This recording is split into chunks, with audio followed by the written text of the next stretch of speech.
BRS టైంలో 400 kV సబ్స్టేషన్లు మేము వచ్చినాడు 6 ఉంటే దిగిపోయే వరకు 30 చేసినాం.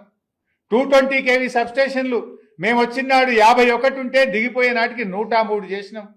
132 kV సబ్స్టేషన్లు మేము వచ్చినాడు 176 ఉంటే దిగిపోయే నాటికి 251 చేసినాం. 33/11 kV సబ్స్టేషన్లు మేము వచ్చినాడు 2138 ఉంటే మేము దిగిపోయే నాటికి 3210 సబ్స్టేషన్లు కట్టినాం.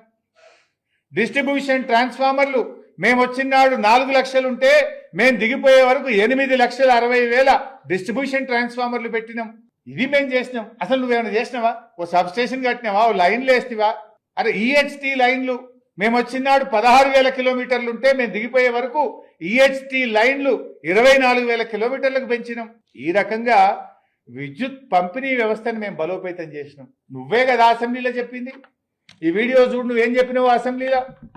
ఆనాటి కాంగ్రెస్ ప్రభుత్వంలో కరెంటు పరిస్థితి ఏందో తెలుగుదేశం పార్టీ ఎమ్మెల్యేగా ఉమ్మడి ఆంధ్రప్రదేశ్ లో అసెంబ్లీలో నువ్వు మాట్లాడిన మాట. తండ్రి మరణిస్తే ఊరికి వెళ్ళాం అధ్యక్ష.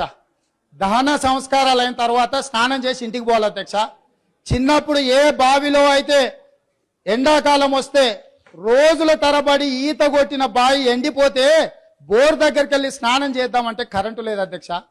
నాకున్న పరిచయాలను బట్టి కరెంటు విడిపించుకుంటే బోరేస్తే నీళ్లు పోస్తలేదు అధ్యక్ష. నా తండ్రి చచ్చిపోతే స్నానం చేయాల్సిన ప్లేస్ లో నెత్తి మీద నీళ్లు చల్లుకొని ఇంటికి వచ్చినాం అధ్యక్ష. తెలంగాణ రాష్ట్రం నిర్లక్ష్యం కావడానికి కారణం పాలకులు అన్న సంగతి ఆ రోజు నాకు అర్థమైంది అధ్యక్ష. మరి ఆ రోజు పాలకులు ఎవరు? కాంగ్రెస్ పార్టీ కదా. ఆనాటి కాంగ్రెస్ పాలనలో తండ్రి చచ్చిపోతే కరెంటు లేక నెత్తి మీద నీళ్లు చల్లుకొని పోయినా అన్నవే. ఆ పాలకులు ఎవరు? ఆ పాపం ఎవరిది?